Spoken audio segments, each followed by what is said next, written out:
Est-ce que tu lances l'enregistrement aussi?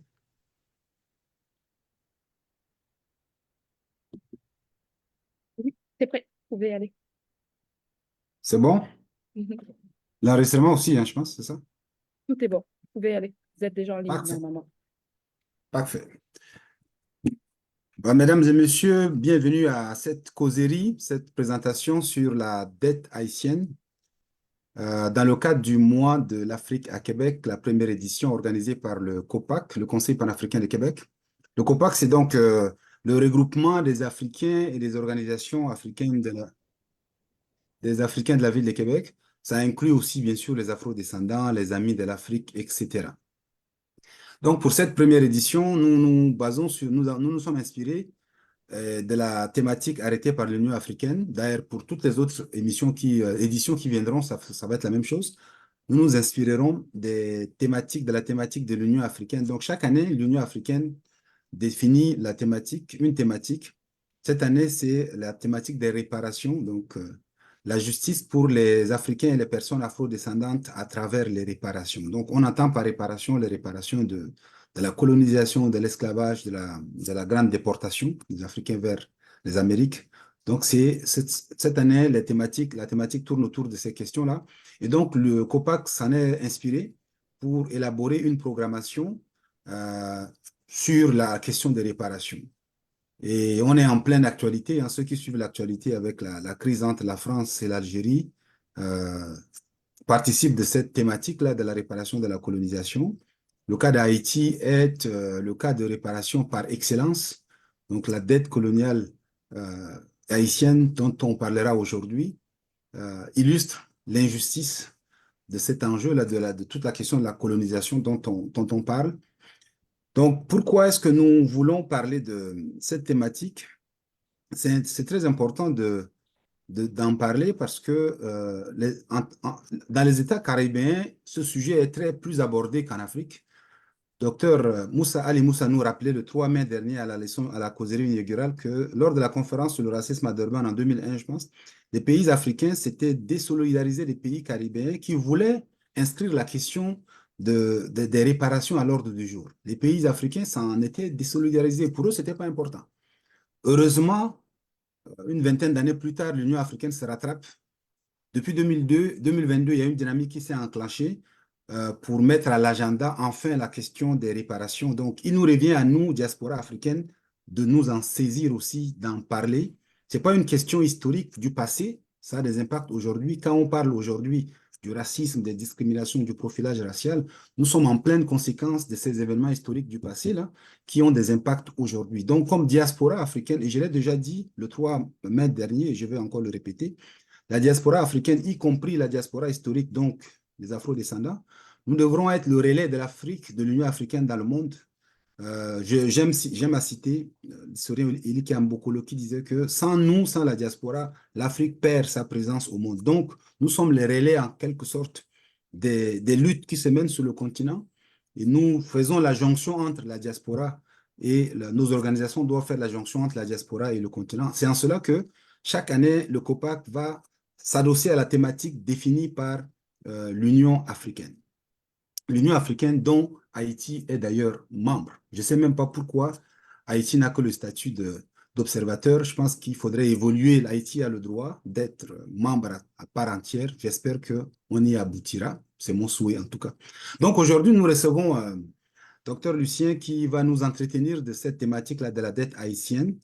La causerie sera animée par mon ami Renzi qui a généreusement accepté. Merci beaucoup Renzi. Je vous souhaite une bonne causerie et puis une bonne écoute. N'hésitez pas au fur et à mesure aussi de poser les questions et Renzi va les relayer directement au docteur Lucien. Alors Renzi, et encore une fois, merci docteur Lucien d'avoir accepté l'invitation. Merci aussi à Renzi d'accepter de modérer. Je te passe la parole, mon cher. D'accord. Juste un instant, je fais un petit partage. Euh,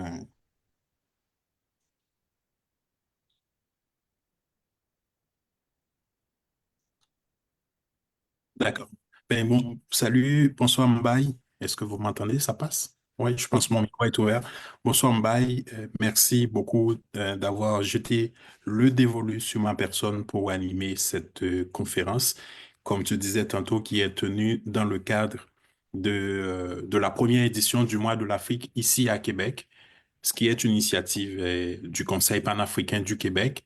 Et cette année, on s'intéresse beaucoup à la problématique de réparation, réparation dans un contexte post-colonial, un contexte post-esclavagiste aussi.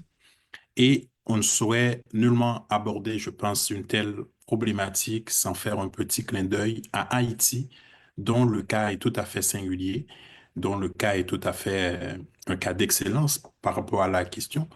En effet, je rappelle rapidement que ce coin de terre de 27 750 km², à savoir Haïti, a été originellement habité par des autochtones, notamment des Taïnos, et cette population, qui était estimée dans les années 1492, l'année où les Espagnols ont débarqué dans cette île, sur cette île, était estimée à 1,2 million d'habitants et a été complètement décimée sous le poids de l'esclavage imposé par les colons espagnols, et tout ça en 25 ans. Et ça, c'est un petit rappel des faits historiques.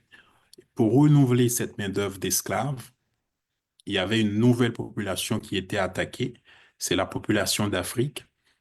En effet, à partir de 1625, les Européens, notamment les Français, ont arraché d'Afrique entre 13 à 16 millions de ses fils et de ses filles pour être réduits en esclavage en Haïti, qu'ils ont appelé, notamment que les Français vont appeler Saint-Domingue. Et ce système esclavagiste, ce système colonial orchestré, on va dire, sauvagement par la France, aura duré près de 2 siècles, puisque finalement 1792 va marquer le début, on va dire, de la révolution haïtienne et qui va être soldé par un succès qui représente une gifle énorme à l'ordre mondial de l'époque. Ainsi, à partir de la bataille de Vertières, soit le 18 novembre 1803, qui d'ailleurs est un fait historique qui est très occulté sur la scène internationale, en tout cas à partir de, on va voir tout ça avec le professeur Lucien, à partir de cette bataille, la bataille de Vertières, le 10 novembre 1803, Haïti deviendra la première république noire libre et indépendante au monde. On le répétera jamais Haïti assez, pardon. La révolution haïtienne, c'est la première révolution de Noirs esclaves ayant abouti, ayant réussi dans toute l'histoire de l'humanité. Cette indépendance, on le sait, a été boycottée par les grandes puissances de l'époque. Et en tout cas, pour faire court, en 1825, finalement, la France a exigé une indemnité de 150 millions de francs en or à Haïti sous prétexte de réparation pour la perte de cette colonie. Parce que je le rappelle rapidement que Haïti a été quand même la colonie la plus prospère de la France. Demis Bardelhomme, pas seulement Demis Bardelhomme, il y a plein de données statistiques là-dessus, mais notamment il y a l'ouvrage de Demis Bardelhomme qui est quand même un classique où il présente des données, des chiffres pour montrer comment la colonie française, Saint-Domingue, pardon, était la colonie française la plus prospère. Haïti, finalement, c'est le seul pays au monde où des générations d'anciens esclaves ont versé des réparations aux héritiers de leurs anciens maîtres. En tout cas, pour aborder la question et pour bien comprendre les enjeux, nous accueillons aujourd'hui Dr Georges-Éddy Lucien, qui est, je le dis, l'une des grandes consciences de notre temps par rapport à la question haïtienne. Georges-Éddy Lucien est titulaire d'une habilitation à diriger de la recherche en géographie de l'Université de Paris 8 et a fait également une thèse en histoire urbaine à l'Université de Toulouse et également un post-doctorat en études urbaines à l'Université du Québec à Montréal. Georges-Éddy Lucien dirige actuellement le laboratoire dynamique des mondes américains. C'est l'ADMA, c'est l'École normale supérieure de Port-au-Prince, qui est une entité de l'Université d'État d'Haïti. Georges-Éddy Lucien, c'est aussi le responsable de master de géographie de l'École normale supérieure et Paris également, qui est co-dirigé également avec le département d'histoire de l'Université d'État d'Haïti. C'est un homme qui est un intellectuel haïtien, qui est auteur de plusieurs ouvrages et qui est aujourd'hui chercheur accueilli à l'Université d'Ottawa, pardon. C'est ce c'est ce bel esprit que je m'en vais recevoir aujourd'hui dans le cadre de cette énième conférence tenue dans le cadre du mois de l'histoire, pardon, le mois de l'Afrique à Québec. Alors, professeur, bonsoir. Bonsoir Kenzie, et je profite pour remercier les organisateurs qui m'ont invité aujourd'hui à parler d'Haïti Oui. dans un contexte extrêmement intéressant parce que c'est un contexte favorable à la lutte pour la réparation. Alors, au lieu d'exposer magistral, on va de préférence essayer d'avoir un dialogue autour de cette problématique dans la mesure du possible. Puis, au fur et à mesure, les gens qui nous suivent sur Facebook, sur les réseaux sociaux en général, et qui sont avec nous en ligne sur Zoom, peuvent placer leurs questions, placer des remarques, des suggestions et tout. Alors, moi, je propose qu'on regarde ça en trois moments. Dans un premier moment, on va essayer de contextualiser ce qu'on appelle aujourd'hui cette problématique de double dette de l'indépendance. On va essayer de contextualiser la chose. Euh, Dans un deuxième moment, je propose qu'on regarde un peu les retombées de cette double dette de l'indépendance. D'ailleurs, on va voir déjà pourquoi on parle de double dette d'indépendance au lieu de tout simplement dette de l'indépendance. Donc, on va voir les retombées, les implications économiques, sociales et même morales, à la fois pour Haïti, mais aussi pour la France, la métropole française. Puis, dans un troisième moment, on va aborder la question de réparation en soi. Euh, Je pense que c'est une démarche qui convient à nous deux. Donc, je propose qu'on commence avec l'aspect contextuel. J'ai envie de dire que, pour ma part, je pense pas qu'on peut comprendre, je pense pas qu'on soit capable, pardon, de comprendre la double dette, la question de la double dette de l'indépendance sans véritablement comprendre ce qui s'est passé avant, ce qui s'était produit avant. Et pour ça, je pense qu'il faut remonter à la révolution haïtienne qui, qui va être officialisé le 1er janvier 1804, mais qui déjà depuis après la bataille de Vertières le 10 novembre 1803, c'était déjà l'indépendance haïtienne. Euh, Est-ce que j'aurais aimé qu'on regarde un petit peu ce symbolisme, le symbolisme de 1804. Est-ce que ça a une implication par rapport à la double dette de l'indépendance qui s'est produit le 1er janvier 1804 à Port-au-Prince, pardon, en Haïti? Oui, bon, je pense que oui, parce que l'ordonnance de 1825, c'est une remise en question du symbolisme de 1804. D'abord, l'ordonnance, sa signification au cours de cette période. Donc, lorsqu'on parle d'ordonnance, c'est un ensemble d'actes ou bien de décisions du roi sur son propre territoire. Donc, c'est-à-dire que, autrement dit, l'ordonnance signifie que la France ne considère pas, le symbolisme du 104 ne considère pas que Haïti est un pays indépendant. Donc, et pour parler du symbolisme du 104, je pense qu'il faut d'abord montrer la particularité de la révolution du 104. C'est-à-dire montrer que Haïti, du 104, c'est un moment de rupture. Et par rapport, je dirais, aux événements tels que la Révolution française ou bien la Révolution américaine.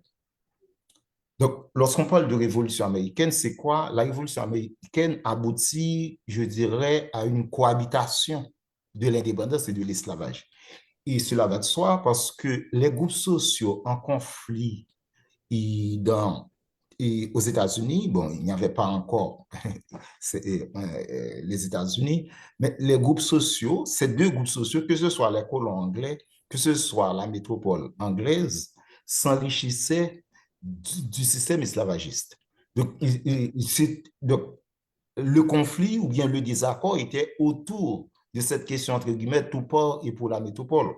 C'est-à-dire que la revendication fondamentale des colons, c'est avoir une certaine autonomie. Mais que ce soit les colons anglais, que ce soit la métropole anglaise, ils étaient d'accord avec le système capitaliste, le système esclavagiste. Donc, du coup, cette révolution aboutit à une cohabitation indépendance et esclavage. C'est du même au pareil pour la Révolution française.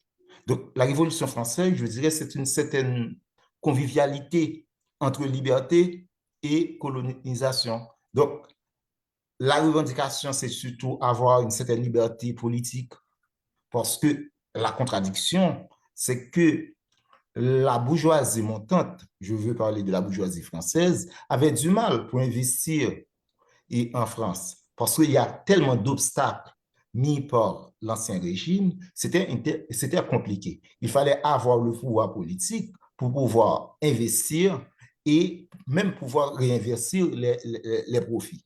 Donc, du coup, il fallait avoir le pouvoir politique. Donc, cela ne veut pas dire qu'il n'y avait pas de figure révolutionnaire qui questionnait la colonisation en Ouais. France. Mais ce qui est arrivé, on se rend compte que la Révolution française naît toute une certaine convivialité entre liberté et colonisation. Alors que la Révolution haïtienne marque une rupture. La Révolution haïtienne, je dirais, brise l'idéologie raciste et esclavagiste perpétrée par, je dirais, par le monde occidental. C'est cette révolution qui établit et, comment dire, et le principe universel des droits humains fondés à la fois sur le bien-être et liberté pour tous et toutes. Or, ce qui était contraire, je dirais, à la conception sélective de la liberté défendue par l'Occident. Parce que quand l'Occident parle de liberté, c'est quelque chose que je dirais qui était inhérent à une communauté, et particulièrement de la communauté blanche. De plus, je dirais que le symbolisme du 104 charrie un ensemble de valeurs telles l'hospitalité, l'intégration et la solidarité internationale. En effet, elle incarne la solidarité internationale comme, je dirais, comme lien logique entre les peuples. Parce que du 104, c'est-à-dire les révolutionnaires, ils ont soutenu les combattants latino-américains, je vais parler Bolivar, Miranda. Ils ont également aidé les révolutionnaires dominicains. Et cet élan de solidarité s'étend même à l'Europe. Ils ont aidé les révolutionnaires grecs. De plus, je dirais que le symbolisme du 104, en tout cas la révolution du 104, défend une vision du monde, je dirais une vision du monde inclusive. Elle Oui. intègre toutes les nations indépendamment, je dirais, de leur nationalité, de leur couleur. Donc, ils ont intégré, ils ont donné la nationalité aux Allemands, aux Polonais, aux Noirs-Américains, aux Autochtones. Et donc, c'est-à-dire que c'était, je dirais, un pays hospitalier. Et je peux même parler d'une certaine hospitalité décoloniale. Parce qu'on ne demande rien en retour. Ce n'est pas comme l'Occident qui vous demande. Donc, on t'intègre, on vous accepte, mais parce qu'on sait que vous allez faire des petits boulots. Donc, On se rappelle de cette phrase de Jean-Jacques Dessalines, dès que tu foules ce sol, tu es libre. oui, c'est ça. Et ce sont ces valeurs, je dirais, ces valeurs de solidarité et de partage que l'ordonnance de 1825 imposée par la France, ce sont ces valeurs que cette ordonnance va essayer d'effacer pour, je dirais, établir une forme de domination économique et politique. Maintenant, on parle de néocolonialisme. Donc, je pense que du 125, c'est pas seulement une remise en question de du 104, c'est pas seulement Haïti qui est concerné, parce que ça fait partie de l'histoire universelle. Donc, du 125 marque un autre moment de la trajectoire de l'humanité. Donc, lorsqu'on fait référence à un certain nombre de valeurs qui ont été introduites par la Révolution de 1804, notamment les valeurs de solidarité, d'hospitalité, d'intégration inclusive. Et même, ils ont une perception des autochtones.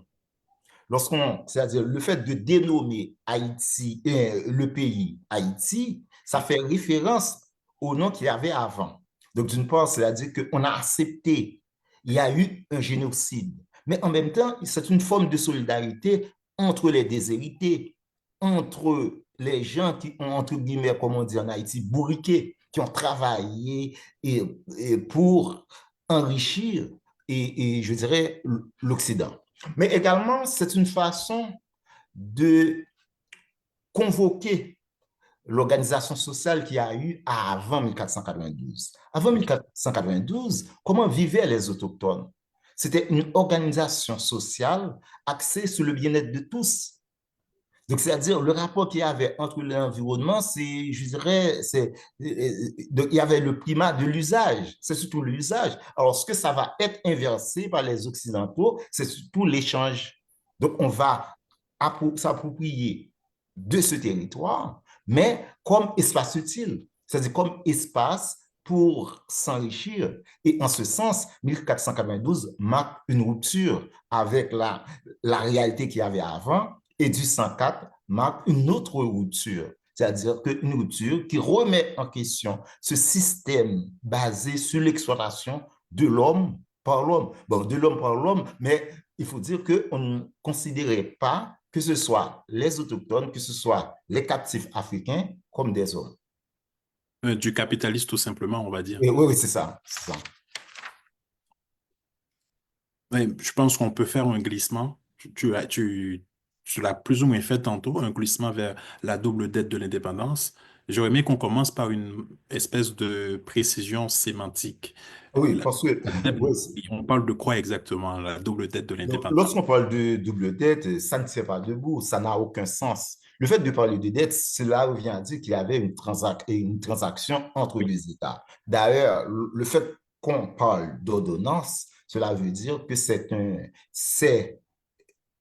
la France qui a imposé, parce que ordonnance, c'est l'ensemble des décisions prises unilatéralement par le roi. Je vais parler du roi Charles X.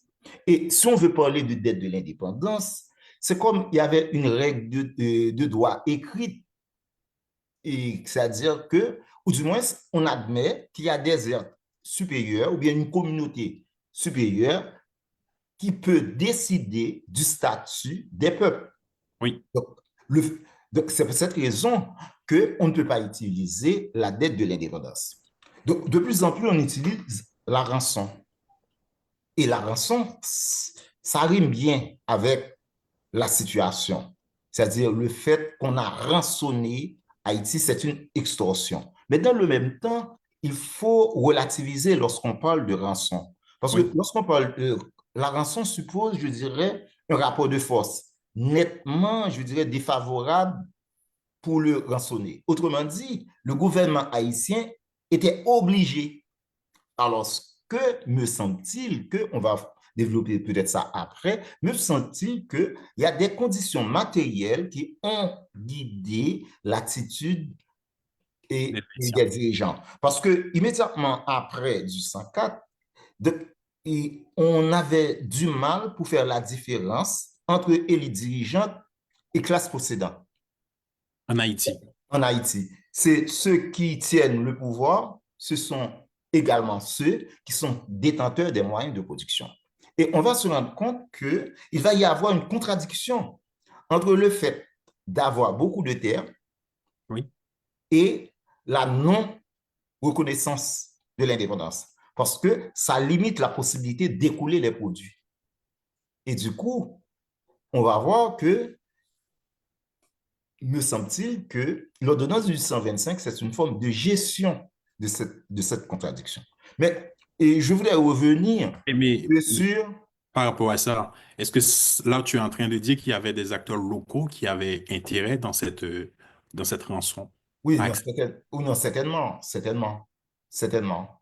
Et on va se rendre compte que, parce que, et pour comprendre du 125, il faut tenir compte du coup d'État contre Dessalines. Parce que, et il y a eu, donc, du 104, c'est accompagné d'un ensemble de contradictions, mais tout va se jouer autour de la terre. La terre était, je dirais, comme ressource principale pour s'enrichir. Et la configuration serait quoi? Donc, il y a, en 1804, on va avoir une élite dirigeante composée à la fois d'anciens libres. Lorsqu'on parle d'anciens libres, c'est surtout des fils des colons. Et il y a les nouveaux libres, c'était surtout les cadres de l'armée. C'était surtout les cadres de l'armée. Et eux, ils pensent que, les anciens livres pensent qu'ils sont des héritiers parce que la terre appartenait à leurs parents. Et de même que des nouveaux livres, je vais parler de Henri-Christophe et d'autres, ils pensent que le fait que ce sont eux qui étaient des leaders, donc il revient à, donc c'est-à-dire que c'était légitime d'avoir la terre. oui. Et c'est ce qui fait que la contradiction, on va avoir une contradiction entre eux et le programme de Dessalines, qui pense qu'on doit vérifier les titres de propriété, puis après l'État va confisquer les terres qui n'ont pas de propriétaires. Donc, il va y avoir une contradiction entre le gouvernement de Dessalines et le projet, je dirais, des anciens libres et des nouveaux libres. Mais il faut dire que Dessalines était un nouveau libre, donc il était un privilégié aussi. Mais me semble-t-il qu'il pense que les cultivateurs, ou bien la grande majorité de la population, doit avoir accès à la terre. Et en ce sens, il avait dit, et ceux dont les parents sont en Afrique, ils n'auront rien. Or, c'est cette question qui était à la base des contradictions. Donc, le coup d'État contre Dessalines, en tout cas d'après moi, c'est une forme de gestion de ces contradictions entre le fait que c'est entre la question de collectivité c'est-à-dire s'approprier de la terre d'un groupe ou bien un individu. Donc, du coup, il va y avoir le primat de l'individu, le particulier, sur la collectivité.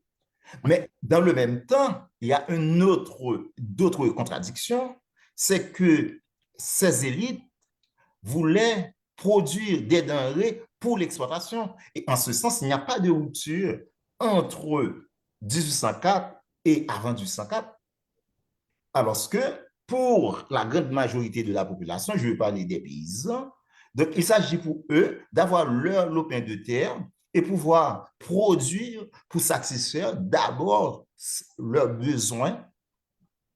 Donc, en ce sens, c'est un ensemble de contradictions. Donc, le coup d'État de 1806 va surtout une manière de gérer ces contradictions. Mais immédiatement après, je dirais, la mort le coup d'État contre Dessalines, il va y avoir l'émergence de nouvelles contradictions. Contradictions maintenant entre anciens libres et nouveaux libres. Entre anciens libres et nouveaux libres. D'un côté, on va avoir Henri-Christophe face à Pétion et après la mort de Pétion, Henri-Christophe face à Boyer. Et d'un autre côté, on va avoir Gaumont face à la fois à Pétion et Gaumont et Henri-Christophe, ce sont des nouveaux libres. Alors que Boyer, Pétion et Inginac sont des anciens libres.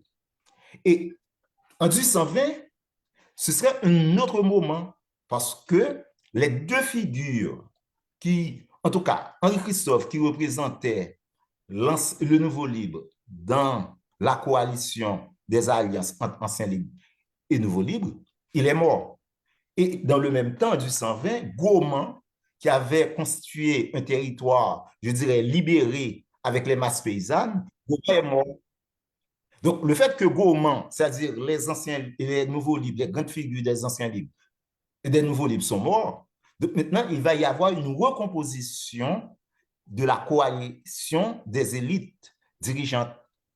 On a comme l'impression, ce sont les anciens libres, c'est-à-dire les fils des colons, qui seront au pouvoir à partir de 1820.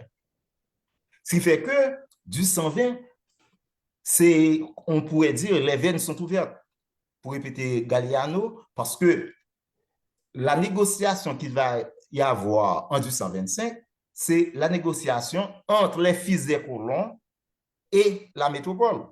Et la métropole, en métropole, il y a également un processus contre-révolutionnaire en 1814. C'est l'ancien régime qui est au pouvoir en 1825. Et en Haïti, c'est comme les fils des colons qui sont au pouvoir. Donc, autrement dit, les facteurs limitatifs au rapprochement entre Haïti et je dirais entre Haïti et la France, ces facteurs n'existent plus. Donc, Ok. du coup, on C'est va très avoir complexe. un contexte favorable à ce rapprochement. C'est pour cette raison, lorsqu'on parle de rançon, effectivement, il y a rançon en dépit de l'attitude des dirigeants. Mais il faut dire que Henri-Christophe, quand il était au pouvoir, il avait boudé tous les efforts de la France pour se rapprocher d'Haïti. Il a arrêté l'émissaire que la France avait envoyé. Oui. Et puis, pour la deuxième mission, il n'a pas reçu la deuxième mission. Mais entre-temps, les anciens libres, notamment Pétion, lors de la première rencontre, il y avait Pétion, Inginac, Boyer. Ils ont rencontré la commission en 1814, puis en 1816. Donc, ils étaient, je dirais, plus favorables au rapprochement que les nouveaux libres. Donc, ce qui fait que lorsqu'on parle de rançon, donc, ce n'est pas le fait que ça suppose toujours un rapport de force, oui, mais il faut dire qu'il y avait, je dirais, il y avait qu'un groupe social ou bien une classe sociale émergente dont les intérêts, notamment, ils avaient de grandes propriétés, donc ils avaient de grandes propriétés et ils vont faire face à quoi? Le fait qu'il y a la non, je dirais, et on n'admet pas Haïti. Oui, c'est chez toi. Ouais. Donc, la non-reconnaissance d'Haïti est un obstacle pour eux parce qu'ils ont de grandes propriétés, mais et le marché, c'est pas clair parce que le fait qu'on n'admet pas Haïti, donc Ouais. ils ont du mal pour écouler leurs produits. Donc, Est-ce que, oui, autrement dit, c'est la question que j'allais poser. Est-ce qu'il y avait des enjeux par rapport à cette non-reconnaissance, le fait de ne pas, de refuser, le fait que les puissances à l'époque, tous les autres pays à l'époque ne voulaient pas reconnaître l'indépendance d'Haïti, est-ce que ça impliquait des enjeux pour Haïti? oui, non, certainement, certainement. Le fait que la question, c'est d'abord pour ceux qui ont opté pour qui avaient le projet ou bien dont le projet, c'était de produire des denrées pour l'exploitation. Mais en ce qui a trait, par exemple, à Goma, aux paysans, ce n'était pas une préoccupation parce que d'abord pour eux, c'est de produire pour satisfaire leurs besoins. Donc, Goma, de la Grandance, son projet, c'était surtout de produire pour satisfaire les besoins locaux et nationaux. Et en ce sens, il ne posait pas de problème de marché, de marché extérieur. Ce sont ceux qui avaient de grandes propriétés et qui s'inscrivaient dans le projet, donc c'est-à-dire de produire pour l'exploitation. Donc, eux, c'était la non-reconnaissance, c'était un obstacle. Oui, c'est assez clair. Mais maintenant, aujourd'hui, est-ce que il y a une question dans le public? Peut-être on peut revenir là-dessus. Je pense que tu l'as un peu abordé dans la mise en contexte que tu faisais tantôt. C'est de voir est-ce que c'est quoi la question déjà? Est-ce que cette rançon, cette dette de l'indépendance ne représentait pas une forme de néocolonialisme économique? Je pense. Oui, allô, je n'ai pas entendu. Oui, je pense que tu l'as abordé un peu. L'idée, c'est de dire que cette dette de l'indépendance, c'est une forme de néocolonialisme économique pour Haïti. Non, mais oui, oui, parce que l'indépendance d'Haïti était un obstacle, je dirais, spatial à la circulation des capitaux français, également des produits français. Parce que n'oubliez pas qu'on était dans un contexte du glissement du mercantilisme au capitalisme industriel. Cela Et- veut dire quoi? Que oui, maintenant, la France est dotée d'équipements plus ou moins modernes ayant la capacité de produire beaucoup. Donc, et lorsqu'on produit, il faut avoir des marchés. Et n'oubliez pas, en 1825, lorsqu'on parle d'Haïti, on parle de l'île d'Haïti. oui, c'est à Donc, la fois Haïti c'est-à-dire et la que, République dominicaine. donc, c'est-à-dire qu'il fallait éclater cet obstacle. Donc, autrement dit, l'ordonnance de 1825, donc, c'est une manière de résoudre cette contradiction parce que c'est un obstacle, je dirais, un obstacle spatial.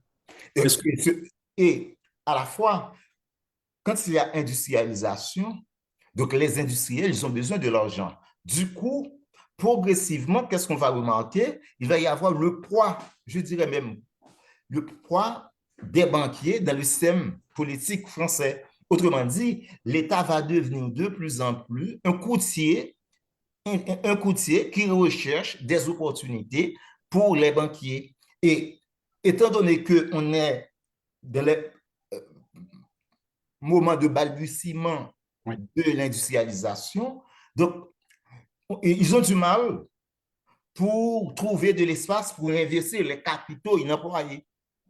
Donc, du 125 ne serait une opportunité pour permettre à des banquiers français d'écouler un ensemble de capitaux dits inemployés, c'est-à-dire pour rendre ces capitaux productifs.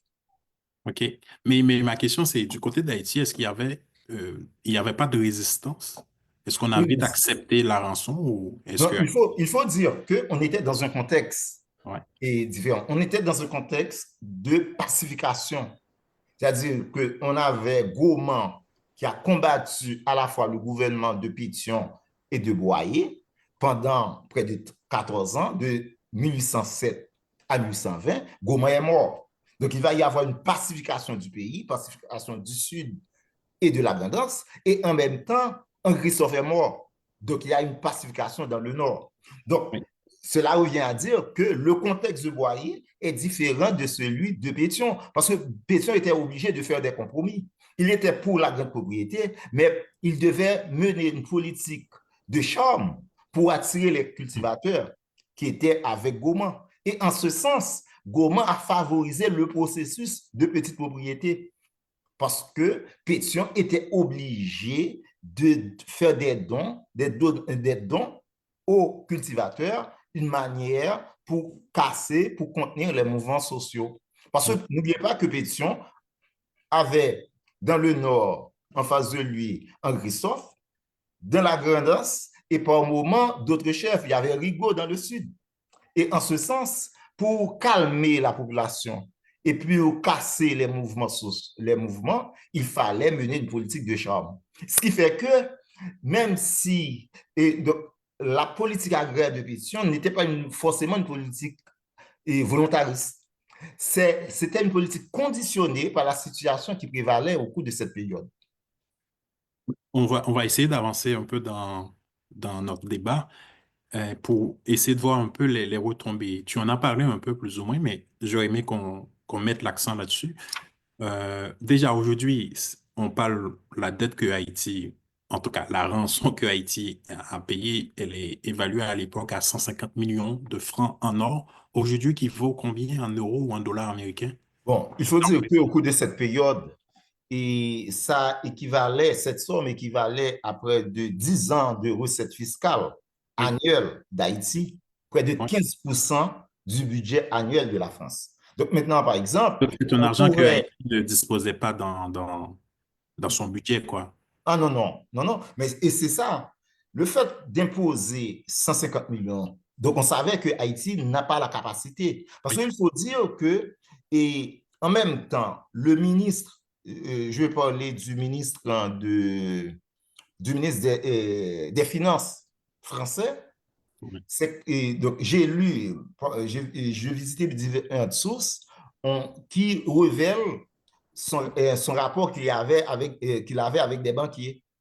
Donc, le fait de proposer un montant important, donc cela vient à dire qu'on pensait que Haïti n'avait pas les moyens pour payer. Et en ce sens, donc Haïti serait obligé Oui. donc soit si on fait une proposition d'argent, les banquiers, donc Haïti devait accepter. Donc c'est pour résoudre, en tout cas d'après moi, la crise des capitaux improductifs. Oui, mais justement, c'est la question que j'allais poser. Comment Haïti, finalement, puisqu'il n'avait pas, Haïti à cette époque n'avait pas de telles ressources, n'avait pas cet argent en tout cas, comment Haïti faisait, comment les dirigeants de l'époque, ils ont négocié tout ça, où est-ce qu'on avait finalement trouvé l'argent? Donc, dans un premier temps, donc, ils vont proposer à Haïti, il y a les banquiers français qui vont proposer à Haïti une partie de l'argent avec intérêt, plus ou moins important, près de OK. 30 millions de francs.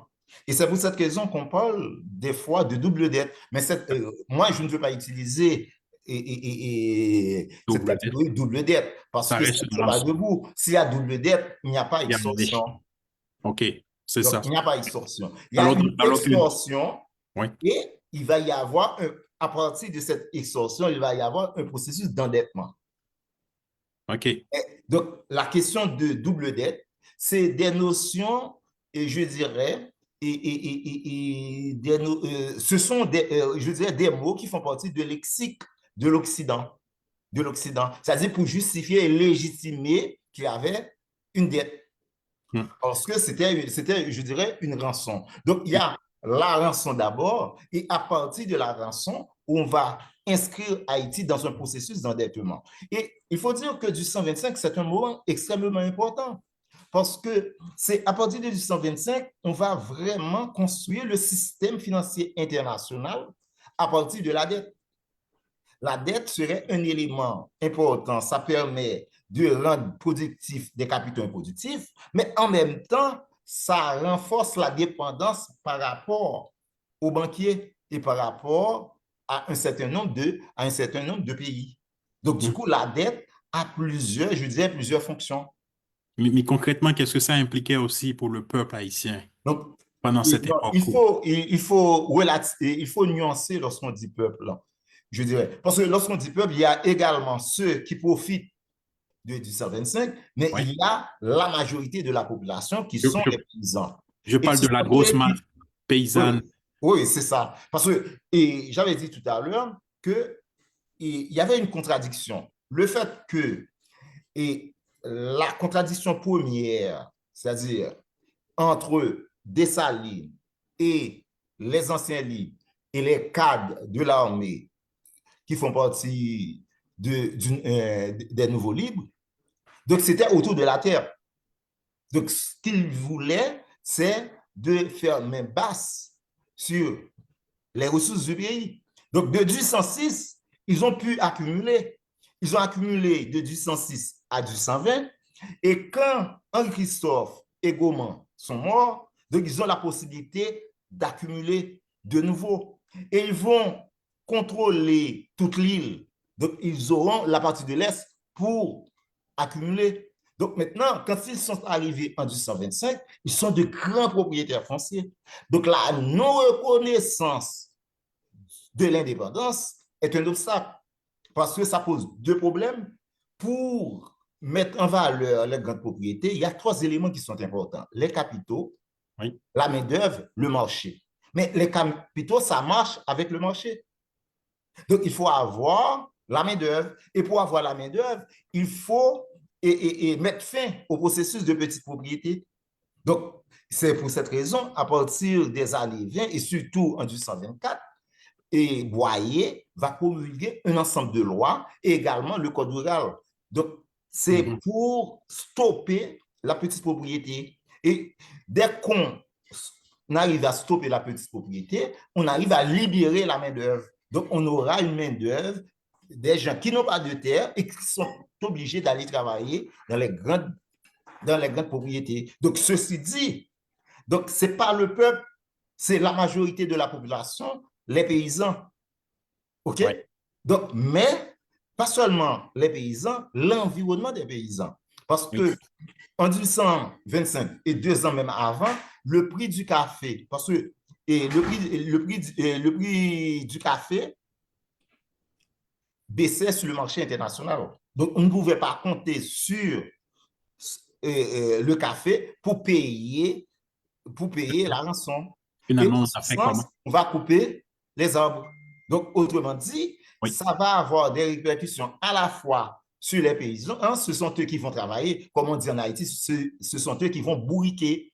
Et en même temps, on va défricher leur environnement. On a expulsé pas mal de paysans à l'île de la Gonave, l'île des Caïmites et partout pour couper les arbres et vendre les arbres pour pouvoir payer la rançon. Donc, à la fois sur le dos des paysans, mais également sur leur environnement. Et en ce sens que 1825, ça va bloquer le pays. Parce qu'on ne peut pas faire des actions majeures, c'est-à-dire que implanter des écoles, des hôpitaux, ou bien implanter et construire des routes, tout ça, parce qu'on n'aura pas assez de moyens. Donc, aucune action majeure. Donc, vous imaginez combien de personnes qui n'ont pas accès à l'éducation, à la santé, à un certain nombre de services en raison de la rançon.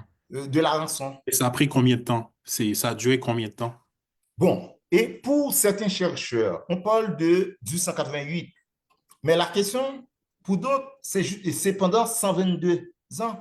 Parce Plus que, d'un siècle. donc, il faut, oui, plus d'un siècle. Donc, c'est-à-dire que c'est comme on a une dette, et pour payer la dette, on va On, faire des emprunts on va faire des emprunts auprès des banques françaises. auprès des Françaises pour payer encore et la rançon. Et il semble Et la qu'on question, a, c'est on a que, aussi donné des privilèges à certains commerçants français.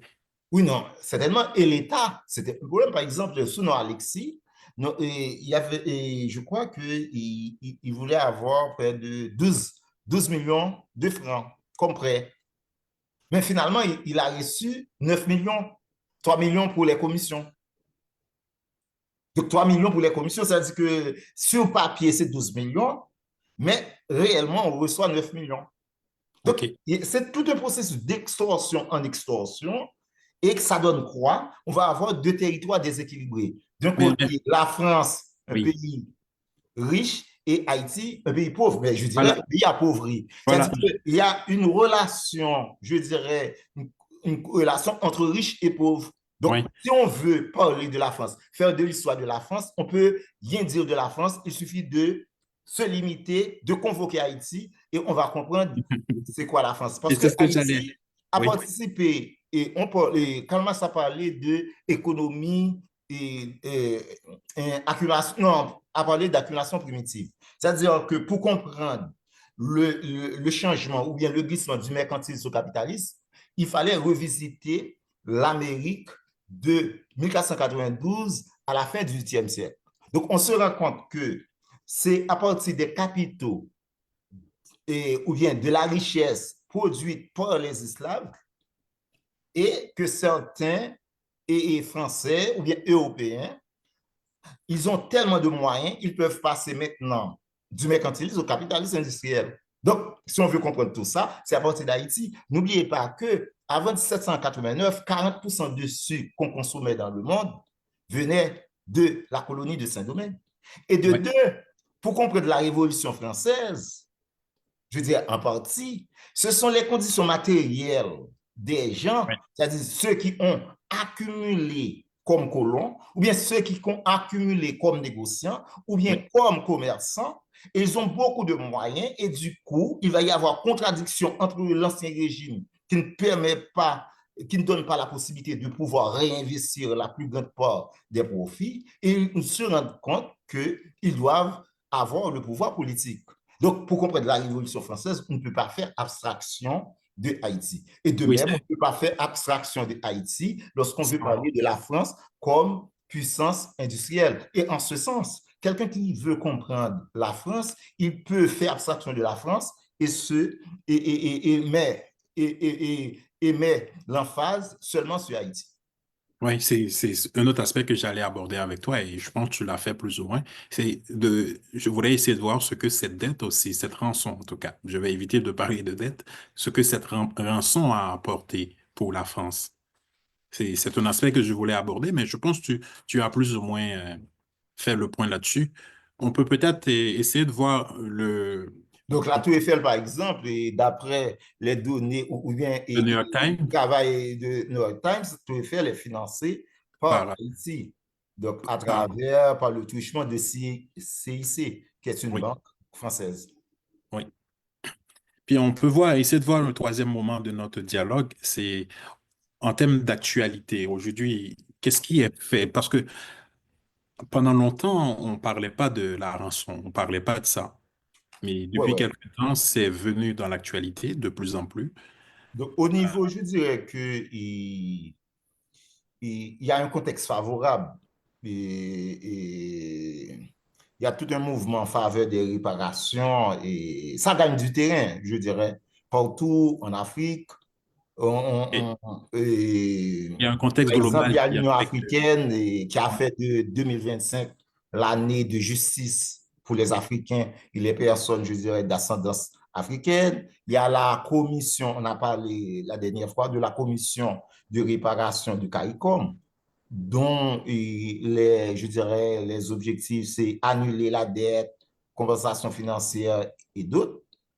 Donc, il y a, je dirais, une conjoncture favorable à la lutte pour la réparation. Et en même temps, à l'échelle d'Haïti, il y a eu le gouvernement d'Aristide qui a ouvertement et formellement demandé la restitution et qui a D'ailleurs, est-ce même qu'on peut dire que, évalué. est-ce qu'on peut dire que ça a commencé avec lui ou est-ce qu'il y avait des Non, démarches la restitution, je dirais, ça commence vraiment officiellement, avec... formellement avec Aristide. Là, on est en quelle année? On est en 2000, En 2003. Et c'est de- ce qui explique, je dirais, le coup d'État contre Aristide. D'ailleurs, et dans le document produit par New York Times, l'ambassadeur français de l'époque a admis qu'effectivement, ça a joué dans le renversement d'Aristide. Donc, la France ne joue pas avec cette question de rançon. Parce que n'oubliez pas que la France, sur papier, c'est un pays de droits de l'homme. Donc, c'est-à-dire le fait de dire que la France a rançonné, ça ne tient pas debout pour la France. C'est pour cette raison que la France a occulté toute l'histoire d'Haïti. Donc, Oui, on a fait un recensement d'un ensemble de manuels de la fin du 19e siècle jusqu'à 2011, près de 66 manuels. Donc, il n'y a rien à dire vraiment sur Haïti, sauf que pour parler de la liberté générale. c'est tout. Et Jean-Pierre Le Blondet, en 2003, il y a eu, bon, CAPES, on sait que CAPES, c'est pour préparer, c'est le concours pour les professeurs qui vont enseigner dans le secondaire. Et puis, donc, on avait proposé comme thème, généralement pour préparer le cours, il y a des manuels, tout ça, on avait proposé comme thème révolution et révolte, et révolte en Amérique et en Europe, mais 1793 et 1802. Donc, voyez-vous, la périodisation, lorsqu'on parle de révolte et révolution en Amérique, donc on fait abstraction de Macandal, si on commence avec 1793, et on fait abstraction également de cérémonie de Bois-Caïman, qui était c'est un moment extrêmement important, c'est-à-dire c'est la rencontre entre plusieurs personnes, ou bien groupes de personnes qui militent séparément et qui se rendent compte qu'il faut se mettre ensemble pour pouvoir définir des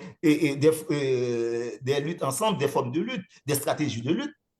Donc, on fait abstraction, on commence avec 1793 pour parler de la liberté générale, comme si la liberté générale, c'est quelque chose qui a été proposé par la France et sans tenir compte des revendications des masses esclaves. C'est comme si c'était un pays généreux.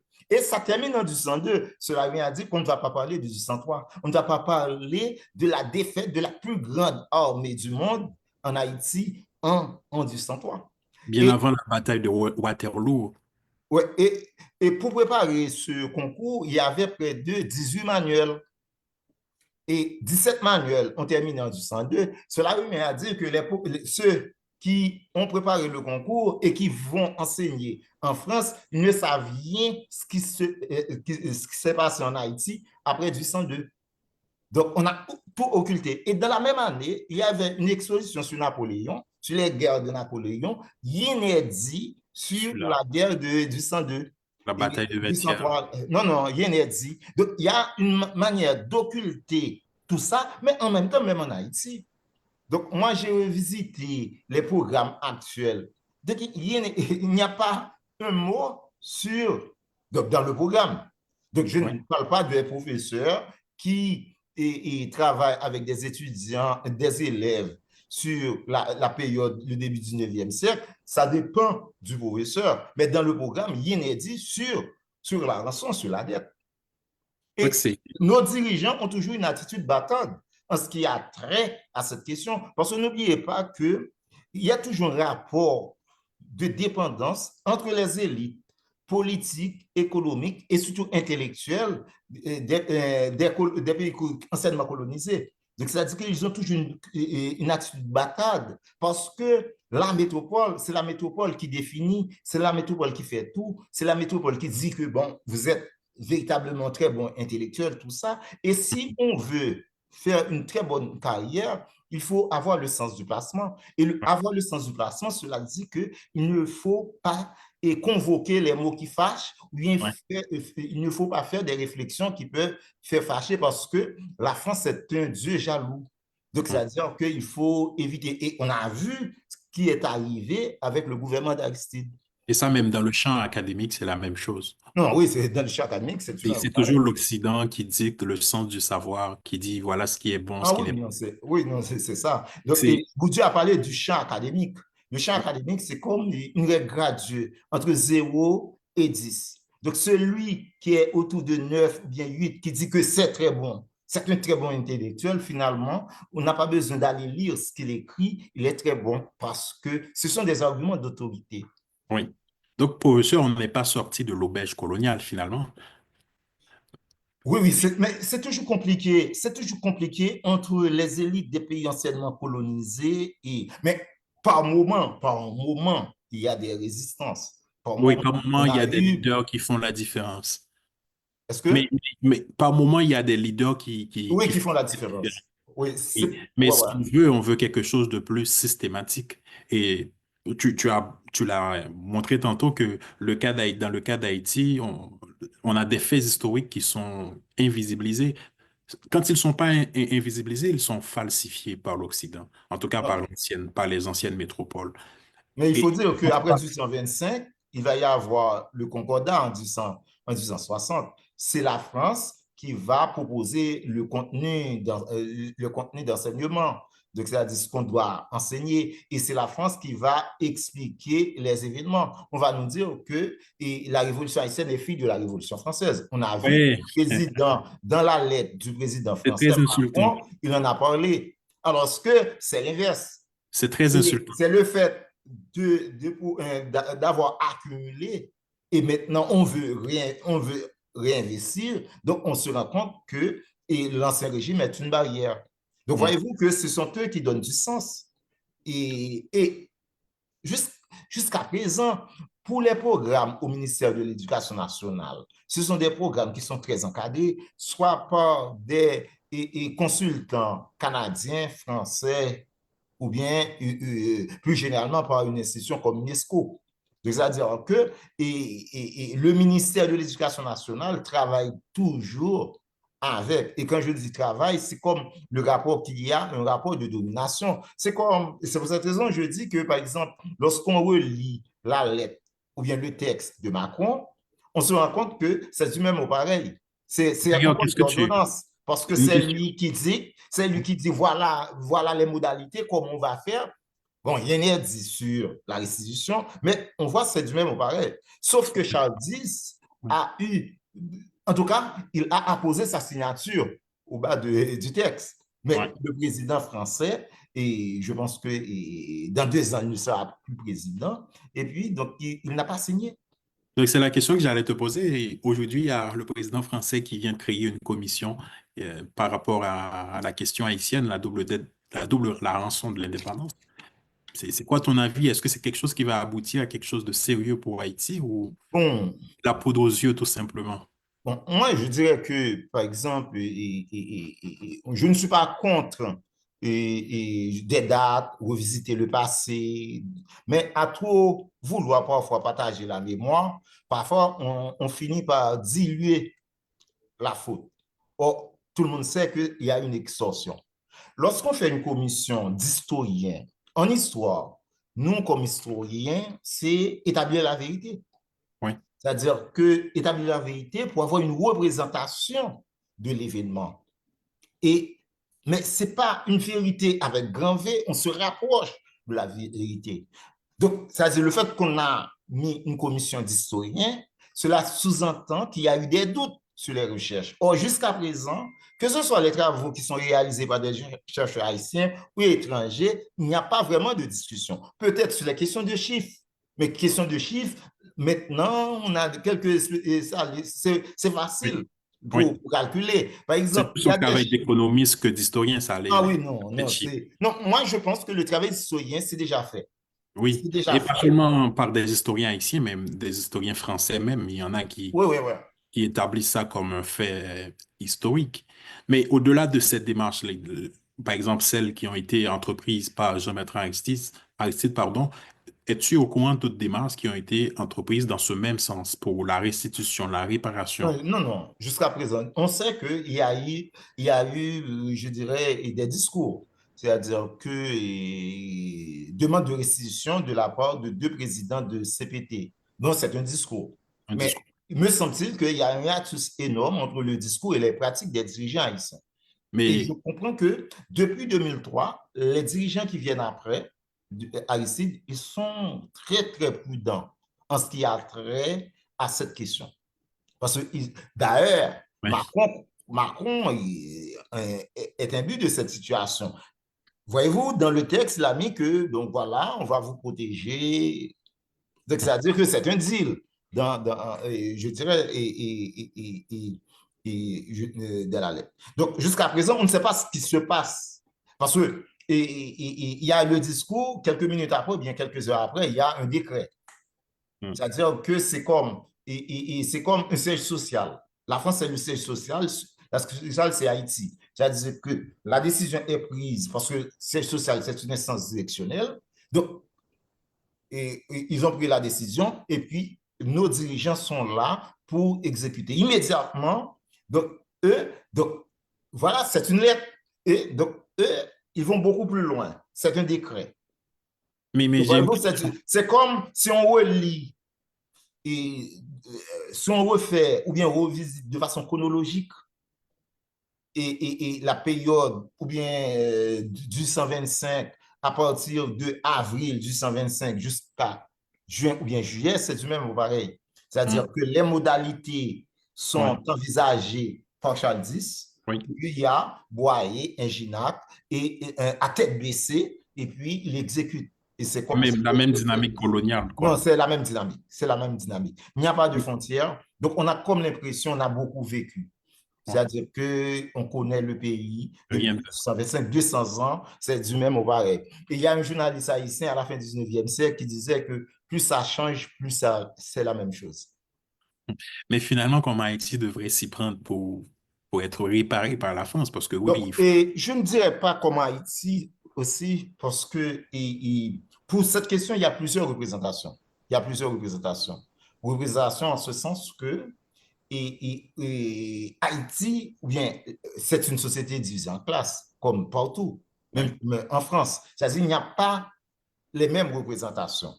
Donc, c'est-à-dire qu'il y a des gens qui pensent, voilà. Donc, ils ont une approche très généralisante sur cette question.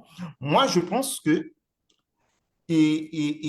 on ne doit pas seulement avoir une approche comptable. Parce que la restitution, c'est quelque chose qu'on peut calculer. Donc, les chiffres, on parlait de demi-droit, c'est-à-dire qu'un produit qui vient de France pour arriver en Haïti, donc le commerçant français ne va pas payer et va payer seulement 50% du tarif douanier. Donc, de même, s'il achète un produit pour aller en France. Donc là, on peut calculer tout ça, c'est-à-dire que les données sont là. Donc, on peut seulement faire la somme arithmétique et voir sur plusieurs années comment. Donc, là, on peut ajouter. Donc, ça, c'est... Mais il y a des choses qu'on ne peut pas calculer, qu'on ne peut pas estimer. C'est-à-dire les paysans qui ont bourriqué, qui ont travaillé. Donc, il y a aussi une dette morale. Pour produire le café pendant 10 heures de temps, 12 heures de temps. Ça reste impayable. Oui. On a défriché l'environnement, on ne peut pas contrôler tout ça. Et du 125, c'est une remise en question de ceux qui ont combattu sur les côtes africaines pendant la grande traversée. Donc, des femmes qui ont opté entre eux mettre fin à la vie de l'enfant ou sa vie. Donc, c'est-à-dire que on ne peut pas calculer ça. C'est pour cette raison, je pense que à la fois, il faut se mobiliser pour la restitution, mais en même temps, il faut expliquer aux gens que du 125, c'est une remise en question du symbolisme du 104. Et pour comprendre du 125, il faut comprendre avant du 104 la situation qui prévalait, les luttes qui ont été menées pour avoir l'indépendance. C'est avec le sang qu'on a pris l'indépendance. Donc, on ne peut pas payer l'indépendance. Donc, c'est tout ça. Donc, c'est ta thèse finalement. C'est que la rançon, c'est une remise en question de ce qui s'était produit le 1er janvier 1904 en Haïti. Donc, tu es en train Et aussi... ça s'inscrit dans un processus contre-révolutionnaire. Exactement. Tu es aussi en train de dire que c'est comme quelque chose que l'Occident ne peut pas digérer. Ce qui s'est produit le 18 novembre 1903 en Haïti. Mais imaginez un pays qui a mis fin maintenant au système capitaliste. Parce qu'à l'époque, C'est-à-dire qu'on va avoir comme ennemi tous les pays occidentaux, tous les pays qui parlent de liberté, c'est-à-dire un pays qui remet en question ce système axé sur l'exploitation de l'homme par l'homme. Et c'était du même pareil. L'esclavage, c'était un moment du système capitaliste. Donc Haïti a remis en question. Et lorsqu'on parle de liberté, c'était une notion sélective. Haïti a élargi tout ça. Donc c'est-à-dire que, je dirais que c'est dans la norme des choses qu'il devait combattre, pas seulement Haïti, mais c'est une autre vision de la vie, une autre philosophie. Et c'est tout ça. donc je pense qu'aujourd'hui, tous les pays qui sont en train de lutter pour la dignité humaine devraient aussi épouser la cause haïtienne. Non, non, mais ça a commencé. Donc, on se rend compte que l'année dernière, en avril de l'année dernière, donc il y a des organisations afro-descendantes et d'autres organisations d'Afrique et puis d'autres pays, même des pays du Nord. Donc, ils ont travaillé sur une résolution et qui a été acceptée, qui a demandé la restitution de la rançon de 1825. Donc, et on se rend compte qu'il y a plusieurs figures, plusieurs organisations. Et la question, c'est pour cette raison que pour mener la lutte, d'une part, il faut informer les gens, c'est-à-dire le monde, qu'il y a eu cette extorsion. Mais de deux, il faut se rapprocher des organisations pour avoir une solidarité. Parce que seul, on ne peut pas. La question, c'est construire les rapports de force. Ou bien, je dirais par souci de précision, renverser les rapports de force. Et c'est ça. Les rapports de force, c'est ce que nous sommes en train de faire là. De discuter autour d'Haïti. Parce qu'il faut dire que si on arrive à porter la France à restituer l'argent, donc c'est un pas vers la réparation pour les autres pays. Exactement. Et c'est là le problème. La France ne veut pas que ça soit un précédent. Oui, et c'est ce que j'allais dire, oui. Je pense, malheureusement, on s'approche vers la fin. Je dis malheureusement parce qu'on est en train de dire des choses extrêmement intéressantes. On s'approche vers la fin, mais je m'en voudrais de quitter sans ne pas prendre une question de quelqu'un qui nous suit et qui semble, c'est l'un de tes anciens étudiants, c'est Vince Moroz. Je ne sais pas si tu te rappelles de lui. Il a formulé plusieurs questions et l'une de ces questions, c'est de te demander est-ce que, mettons, si Haïti n'avait pas été contrainte finalement de payer cette rançon à la France, euh, comment son développement économique et social aurait-il pu évoluer autrement pendant le 19e siècle? D'abord, je dirais que ça a beaucoup aidé la France. Donc, on a les éléments, et il y a tout effet, il y a toutes de choses, c'est-à-dire ça a favorisé l'enrichissement de la France. Et on doit se dire que ça, la rançon, c'est un facteur limitatif au développement d'Haïti. Mais il faut dire également, il y a une classe sociale qui a profité, mais il faut dire également, il y a une bourgeoisie aussi qui explique la situation du pays, qui contrôle tout et qui profite de toutes les ressources du pays. Donc, c'est-à-dire que je pense que la rançon, c'est un élément important, mais en même temps, ne faut pas fermer les yeux comme un nationaliste pour ne pas voir qu'il y a une classe sociale jusqu'à présent qui contrôle tout et qui n'a cure de la situation qui prévaut dans le pays, qui ne sait pas qu'est-ce qui forme le quotidien d'un ouvrier ou bien d'un chômeur, tout ça, et qui ne tient pas compte de tout cela, c'est-à-dire qu'aucun problème pour eux, aucune scrupule d'avoir des gens qui ne peuvent pas manger, d'avoir des gens qui ne peuvent pas avoir accès à l'éducation, à la santé. Je pense qu'il y a une confluence de facteurs qui explique la trajectoire d'Haïti et la dette est un élément aussi important que d'autres facteurs. Et pour réparer tout ça, évidemment, je pense que ça commence par l'éducation du peuple haïtien, l'éducation du dirigeant haïtien, mais l'éducation de l'autre, de l'étranger, surtout des Français qui ne connaissent pas l'histoire d'Haïti, alors que je pense que l'histoire d'Haïti et celle de la France sont liées. Donc, pour dominer, je pense, et moi j'ai travaillé sur l'occupation américaine pour ma thèse, je me suis rendu compte pour dominer, d'abord, il faut construire, il faut dominer votre peuple. C'est-à-dire que les Américains, pour Dominer débarquer en l'étranger. Haïti, il faut justifier l'acte. Et pour justifier l'acte, il faut préparer votre population. Et c'est ce qui fait que, par exemple, aujourd'hui, on peut faire des élections et puis on met l'accent sur la migration et on fait abstraction des problèmes auxquels sont confrontées les populations. Par exemple, au Canada, on vient juste d'avoir une élection et on porte le débat sur le tarif douanier et puis ça passe.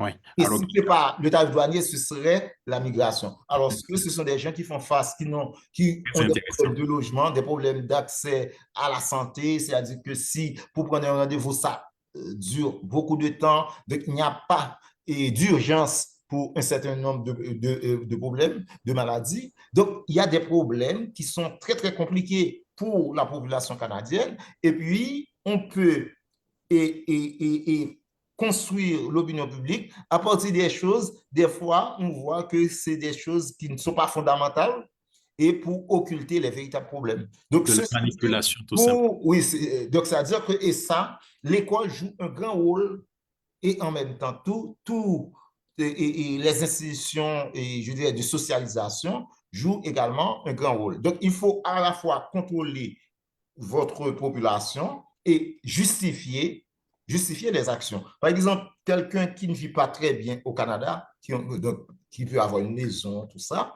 donc ça dit que maintenant on fonctionne pas moins mauvais. Lorsqu'on vous donne, par exemple, sur Radio-Canada, on voit ce qui se passe en Haïti ou bien dans d'autres pays, on se rend compte que ah, maintenant, là, ma situation est moins mauvaise.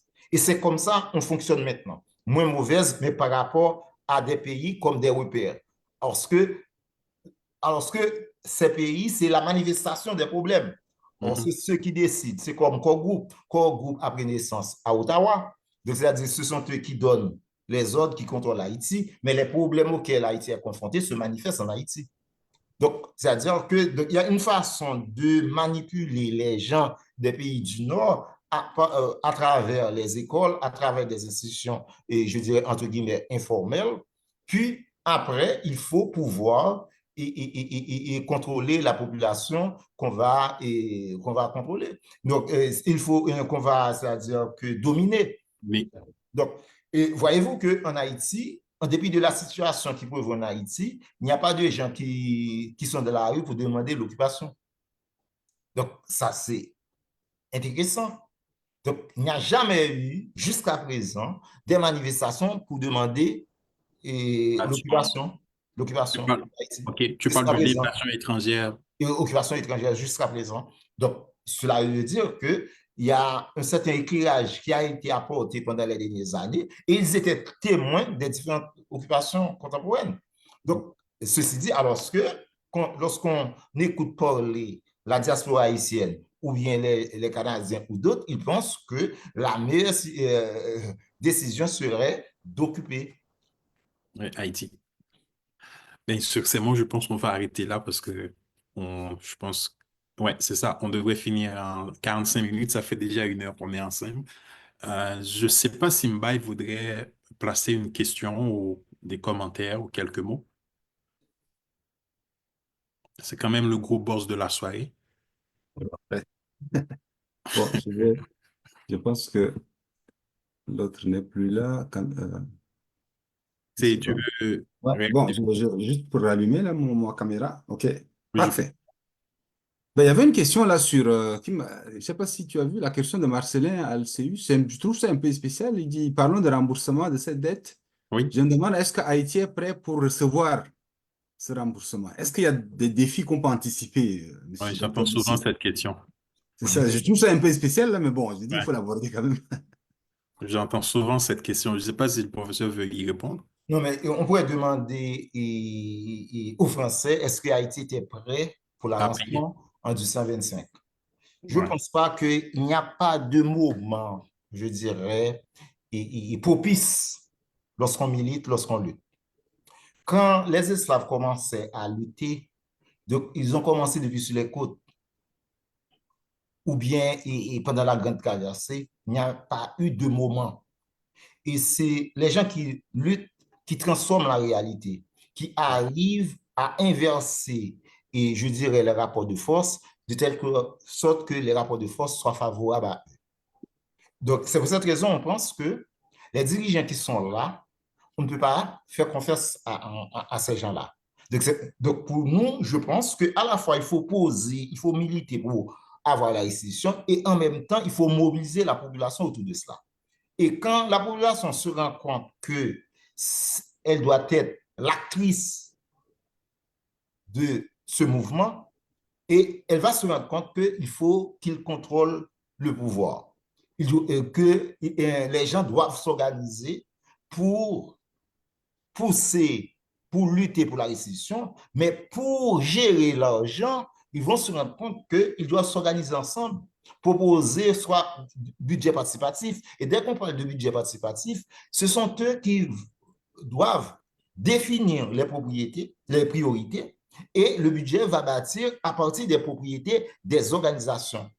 Et en ce sens, on pense que donc c'est tout un processus, la lutte pour la restitution. C'est pour cette raison, on n'établit pas une frontière et on n'a pas une approche comptable entre la lutte pour la restitution et la mobilisation de la population. Sinon, on va avoir une élite, c'est-à-dire qui a une légitimité du fait que ce sont des gens qui sont diplômés, ce sont des gens qui peuvent parler de cette situation. Et non, on pense qu'il faut banaliser tout ça parce qu'on est dans le temps, je dirais, d'experts. Les choses les plus importantes maintenant dans le monde sont contrôlées par une élite parce qu'eux, ils ont étudié. Donc pour nous, ce qui importe, les choses qui sont fondamentales pour la population, donc c'est important de les informer et pas c'est-à-dire dans une dynamique verticale, mais surtout horizontale. Créer des espaces pour pouvoir discuter avec eux et ils se rendent compte qu'ils sont acteurs, qu'ils ont leur représentation de la situation et là, ils peuvent devenir des acteurs par le truchement de leur organisation. De cette raison qu'on dit qu'il n'y a pas un moment favorable. Le moment favorable, c'est les gens ou bien nous qui pourront, je dirais, donc, ce sont les hommes qui peuvent produire ou bien, à partir de leurs revendications, changer les moments et créer des rapports de force qui soient favorables à eux. Tout à fait. Est-ce qu'il y a Une belle question parce que souvent, même en Afrique, on entend souvent les gens qui sont tellement déçus des régimes actuels qui vont dire ah, la colonisation, c'était mieux. On entend ce genre de réflexion, mais c'est important dans une dynamique d'éducation populaire de répondre même à ce genre de questions qui peut choquer. Là. Je dis, c'est comme dit le professeur Lucien, la lutte participe aussi, contribue aussi à créer une nouvelle réalité. Je ne sais pas s'il y a d'autres questions, sinon on va conclure. Je pense qu'il y a, laisse-moi voir, je pense qu'il y a quelqu'un qui vient d'écrire. Haïti a marqué l'histoire mondiale, pourquoi alors? Je pense qu'on a répondu un peu à cette question. C'est pourquoi cette reconnaissance historique ne s'est-elle jamais traduite par une justice économique, notamment de remboursement de la dette imposée par la France? Je pense qu'on en a parlé. Sauf qu'on peut dire que si on arrive à restituer ou bien à réparer tout ça, donc cela veut dire que la France admet qu'il y a une injustice historique et ça remet en question de la représentation de la France comme pays de droits de l'homme. Donc, c'est toute l'histoire de la France qui est en jeu. Parce que si on regarde la commission qui est mise sur pied par le président français, il n'est pas en train de dire qu'il reconnaît que la France a une dette envers Haïti. Ah non, ouais. Il C'est n'a pas parlé de restitution, de réparation. non, on dit tout simplement que on va donner ce travail, ce job à des historiens pour aller faire la lumière sur ce fait historique, c'est tout. Et non, la question, c'est sur 200, de 1825 à 2025. Et il sait que l'historien ne peut pas avoir accès à un certain nombre de documents. Parce que les documents officiels, par exemple, il y a des documents, on peut avoir accès à ces documents après 50 ans. Donc, par exemple, si on veut comprendre ce qui s'est passé en 2003, donc les lettres confidentielles entre l'ambassade de France et, et je dirais les institutions de l'État français qui sont en France, dans la métropole, donc est-ce que je vais avoir accès à ces documents qui vont montrer comment la France a participé à commanditer des manifestations, tout et tout, mais non, on ne va pas avoir accès à ces documents. Donc, on aura peut-être accès des décennies après. Sinon, on va avoir, si on veut revisiter la relation entre Haïti et la France de 1825 à 2025, c'est un devoir très, très long. Et le fait qu'on n'a pas accès à des documents, donc on va aboutir à des conclusions, encore avec des hypothèses qui méritent d'être explorées, d'être démontrées après 20 ans, 30 ans. Donc, Parce qu'en réalité, le rapport, l'histoire d'Haïti avec la France n'a pas débuté en 1820, mais plutôt depuis 1625. ah oui, non, mais c'est ça, c'est-à-dire que lui, il a fait abstraction de tout ça, c'est à partir de 1825. Alors que parler de 1825, comme 1825, c'est une, oui, mais c'est la question de 1804, il faut retourner en 1804. Comme 1804, c'est une réponse aux périodes antérieures, il faut retourner après. Donc, je vois qu'il a donné un devoir et vraiment qui va durer à nos historiens qui ont déjà beaucoup travaillé. Je pense que donc, ils vont être fatigués pour faire ce travail parce que ça prend beaucoup de temps. Je dirais, même pour faire un doctorat, on n'aura pas assez de temps d'abord pour fouiller les documents, les consulter, puis après les interpréter donc, et les intégrer dans votre problématique, c'est-à-dire que pouvoir faire la démonstration. Donc, c'est pas évident. Je dirais, ce n'est pas rien ce qu'on a donné aux historiens. Je ne dis pas à nos historiens, il y a des étrangers, il y a aussi dans la commission. Merci beaucoup, professeur. Est-ce que tu veux placer un mot de la fin? Bon, justement, c'est remercier d'abord les responsables qui ont organisé cette conférence et ce panel également. Donc, et remercier également ceux qui ont posé des questions et d'autres qui sont là et peut-être éventuellement qui vont discuter de cette question, peut-être affiner ces questions à partir des observations ou bien à partir de consultations d'autres documents. Donc, et on doit dire que ce n'est pas la fin de l'histoire du 7 avril 2025, ça continue, la mobilisation continue. Et donc des manifestations comme ça, c'est extrêmement intéressant. Donc, Ouais. pour mieux saisir la question et puis porter des éclairages, et non, mais pas comme des intellectuels de salon, non, non pas. C'est-à-dire que, comme dit Bertolt Brecht, et à quoi ça rime d'avoir une compétence si rien n'apparaît au dehors? Votre savoir, qu'en est-il s'il reste sans conséquence? Donc, Ouais. c'est un peu ça. Merci. Merci beaucoup, professeur. J'espère qu'on aura la chance de discuter dans d'autres cadres, parce que oui, je suis certain que tu as beaucoup de choses à apporter dans ces débats sur la question haïtienne. C'est pour ça que j'ai pas hésité à proposer ton nom à Mbaye quand il m'a contacté pour avoir un Haïtien qui devrait en tout cas participer dans les événements du mois de l'Afrique à Québec. J'espère vraiment que ce ne sera pas une dernière fois. Déjà, je me permets même de t'inviter déjà parce qu'avec Mbaye, mais il y a quelque temps, à cause de mon job, je me fais un peu rare, mais avec Mbaye, j'anime un magazine culturel qui s'appelle Dignité Noire. Donc, j'espère qu'on aura la chance si c'est pas moi, ça peut être Mbaye. J'espère vraiment qu'on aura la chance de t'avoir sur la tribune de Dignité Noire pour discuter des choses intéressantes comme on vient de le faire aujourd'hui. Merci Merci, ce encore, serait avec merci plaisir aussi. infiniment. OK. OK, d'accord, c'est noté. OK. Merci infiniment. Et j'espère aussi, Mbaye, que, on va dire, la conférence d'aujourd'hui, pour que plus de monde puisse être pardon, pour que plus de monde puisse bénéficier de tout ça, j'espère que la conférence va non seulement être diffusée sur YouTube, mais aussi qu'il y aura un compte rendu, un texte écrit qui peut être publié sous forme d'article de journal pour permettre Ah, à merci. plus de... Je pense que c'est une belle job que tu te donnes à toi-même, là, si tu peux Oui, je préparer toute regarde. notre dessus. Mais en tout cas, merci beaucoup. Au nom du Conseil panafricain du Québec, je voudrais remercier docteur Lucien, euh, dont j'aime bien boire les paroles. Je pense que c'est la deuxième fois que j'écoute le docteur Lucien sur cet enjeu et puis on ne se lasse jamais de l'écouter.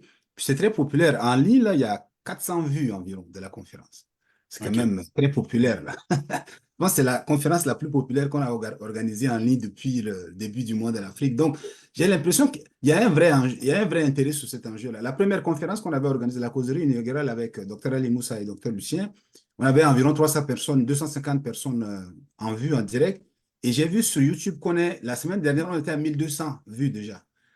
En moins d'un mois, il y a 1200 vues pour une conférence qui durait presque 2 heures. Je trouve qu'il y a un engouement, les gens s'intéressent à cette question-là et puis il faudrait qu'on continue à en parler.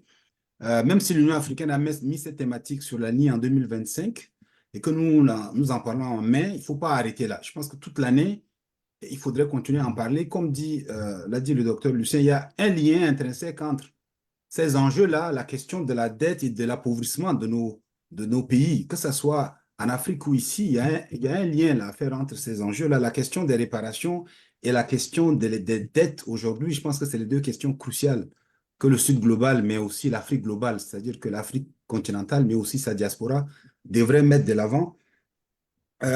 Trois petits points peut-être pour conclure. J'ai bien aimé l'aspect, ce que disait le docteur, de passer de la reconnaissance aux réparations, hein. Aujourd'hui, on met beaucoup l'accent sur la reconnaissance. C'est facile, c'est pas grand-chose pour les dominants blancs, hein. Encore que là, ils résistent à reconnaître certains torts, mais il y a des reconnaissances sans implication. Allons au-delà de la reconnaissance, exigeons les réparations. Peut-être commençons, comme on avait vu le 3, là, commençons par certaines formes de réparation, là où nous avons un certain pouvoir, ne serait-ce qu'exiger la construction des musées, des choses comme ça. Mais ayons à l'esprit que, et là, ça a été très bien dit, allons au-delà de l'aspect comptable, il y a des choses qu'on ne peut pas réparer. Peut-être que la réparation ultime, c'est d'abattre le système capitaliste et la suprématie blanche. Peut-être que c'est ça, la réparation ultime. Et c'est ce qu'Haïti a fait en 1804. Et peut-être qu'il Oui. faut répartir en 1804, dans le fond. L'évolution consisterait à répartir en 1804 et puis abattre ce système-là pour que plus jamais un Africain ne soit amené en esclavage. Pas seulement un Africain, mais aucune personne humaine ne pourrait être amenée, ne devrait être amenée en esclavage ou opprimée. Et en cela, on resterait fidèle à l'esprit de la révolution Moi, haïtienne. je dirais que la réparation, ce serait de supprimer les structures qui ont rendu possible la rançon ou bien Tout à fait. l'extorsion. Donc, Tout à autrement fait. dit, il faut mettre fin au rapport de domination et il faut mettre fin à tout ça. C'est-à-dire que surtout les structures. Parce que même si on arrive à réparer, à rembourser ou à restituer, donc si les structures de domination perdurent, donc, et les autres générations vont subir la même situation. Alors, dès qu'on parle de développement durable, entre guillemets, donc, lorsqu'on fait des choses, c'est-à-dire que, comme dit l'autre, il ne suffit pas d'être bon, mais surtout de laisser un monde bon. C'est-à-dire que réduire au maximum les facteurs qui peuvent et favoriser l'extorsion. Tout à fait. Et la preuve, c'est que toutes les mesures de réparation qu'on a mis en place échouent, hein. Si on ne remet pas en cause ces structures fondamentalement, aucune réparation ne va amener changement qualitatif. Et ça, vous l'avez abordé, c'est très dangereux quand on arrive à ce stade-là, n'est-ce pas? On touche au système qui avantage certains. Et il Voilà. n'hésite pas à tuer, là. Il n'hésite pas à Alors, éliminer. Et Aristide, on l'a vu avec le président Aristide. On l'a vu, Ali l'a bien rappelé, avec le chef Abiola au Nigeria. Abiola, et c'est l'occasion de lui rendre hommage quand même parce que c'est l'un des rares leaders africains qui a sacrifié sa vie presque pour cet enjeu-là. Chef Abiola, c'était un grand chef, un entrepreneur, un riche homme d'affaires nigérian qui a mis sur la table la question de la réparation. Il est allé aux États-Unis, partout, lutter pour cette question-là. Il a tenu à Lagos en 1990 la conférence mondiale sur les réparations pour l'Afrique et les Africains de la diaspora du 13 au 14 décembre 1990. Il voulait qu'on installe, que cette question-là soit inscrite sur l'agenda international, que la diaspora et l'Afrique puissent inscrire cette question-là sur l'agenda international.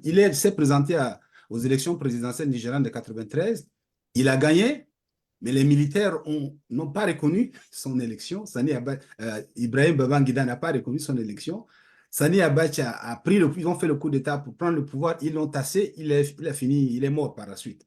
Fait qu'il y a quand même un risque réel quand on parle de ces enjeux-là, même encore aujourd'hui, parce qu'il y a des gens qui ne veulent pas en entendre parler. Mais ce n'est pas une raison pour entretenir une certaine amnésie collective qu'on observe aujourd'hui, là. Il faut lutter contre cette amnésie, inscrire ces enjeux dans nos programmes éducatifs. Et si les États ne le font pas, la communauté devrait le faire à travers des conférences comme celle-ci. Et j'espère que nous aurons l'occasion encore d'inviter à nouveau le docteur Lucien, même à distance, pour en parler. Que ce soit l'association haïtienne, que nous remercions pour avoir communiqué aussi sur cette présentation, que ce soit le COPAC. Peut-être une fois par année, nous devrions parler de la question de la dette, de la question de l'injustice économique, de la question des réparations, pour ne pas oublier. Parce que le plus grand risque, c'est qu'on oublie ces enjeux-là qui sont fondamentaux. Je m'en voudrais de terminer sans souligner la fête du drapeau haïtien. C'est C'est le demain. 18, là, c'est demain. Alors, pour les non-haïtiens, ça signifie quoi? Juste un mot là pour expliquer, c'est quoi la fête du drapeau Bon, haïtien? Quel est le c'est-à-dire que sens? C'est c'est vrai, un hein? drapeau qui est créé dans la lutte, parce qu'il y a eu 18 novembre et, non, et 18 mai et du 103, c'est-à-dire que je dirais quelques jours, bien quelques mois avant la guerre, bien la dernière bataille pour avoir l'indépendance, je vais parler du 18 novembre. Donc, c'était un moment que, et je dirais, il y a eu l'émergence d'un leadership collectif à partir de Dessalines. Donc, c'est-à-dire qu'il y avait plusieurs chefs dans différents sites et ils se sont rencontrés le 18 novembre, le 18 mai du 103. Donc, et c'est pas, je dirais, et Dessalines n'a pas fait, n'a pas envoyé une note de presse pour dire qu'il est leader. C'est quelqu'un qui a émergé dans la lutte. Donc, 18 novembre et 18 mai du 103, c'était une consécration de son leadership. Et c'est à partir de ce leadership qu'il va mener la lutte pour avoir l'indépendance, c'est-à-dire pour arriver à vaincre l'armée française quelques mois après. Donc, le drapeau également, ça traduit, je dirais, une rupture parce qu'on n'utilise plus le drapeau français, c'est-à-dire on a notre drapeau, c'est, je dirais, la souveraineté. C'est la souveraineté politique, puis après, souveraineté économique. Donc, c'est un moment important qui marque une rupture avec le système esclavagiste, mais en même temps, c'est un moment important pour comprendre la défaite française quelques mois après, parce que ça a consacré le leadership, je dirais, de Dessalines. Et c'est à partir de cela, il va envisager des stratégies de lutte, parce que n'oubliez pas qu'il y avait 2 guerres avant.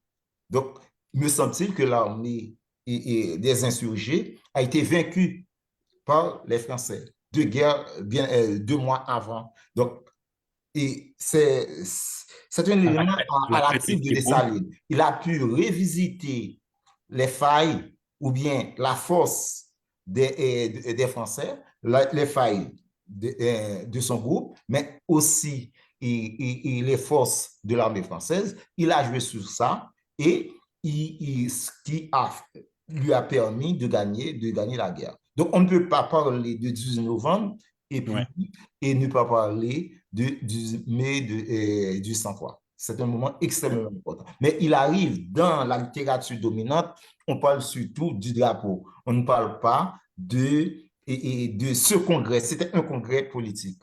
C'est-à-dire que c'est des gens qui sont vraiment en contact, mais qui vont se mettre ensemble. Je pense que c'est un moment aussi important que la cérémonie du Bois Caïman. C'était une rencontre. Et la cérémonie Bois Caïman, il y a eu l'émergence d'un ensemble de leaders, notamment Boukman. Et du 103, il y a l'émergence, une consécration de Dessalines comme leader. Donc, c'est un moment extrêmement important dans l'histoire de la lutte haïtienne. Puis cette entente aussi entre les Noirs et les Affranchis. Oui, c'est un peu ça, mais en même temps, il faut un peu relativiser parce que il y a eu la lutte entre les anciens libres et les nouveaux libres 1 an avant, non, c'est-à-dire 2 ans avant, c'est-à-dire 1799 du 102. Ce qui fait que quand ils se rendent compte que les Français vont rétablir l'esclavage, donc la contradiction qu'il y avait entre anciens libres devient une contradiction secondaire. Et la contradiction principale, c'est de lutter contre la métropole pour qu'on arrive à l'indépendance.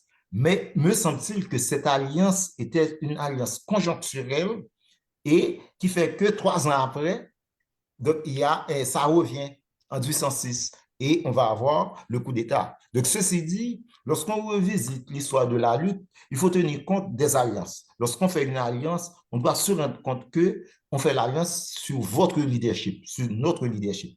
Et c'est un peu ça. Et je pense qu'on doit revenir sur ça pour voir, me semble-t-il, qu'en du 102, donc, parce que parfois, quand on a un ennemi commun, on ferme les yeux sur les conflits et puis on avance.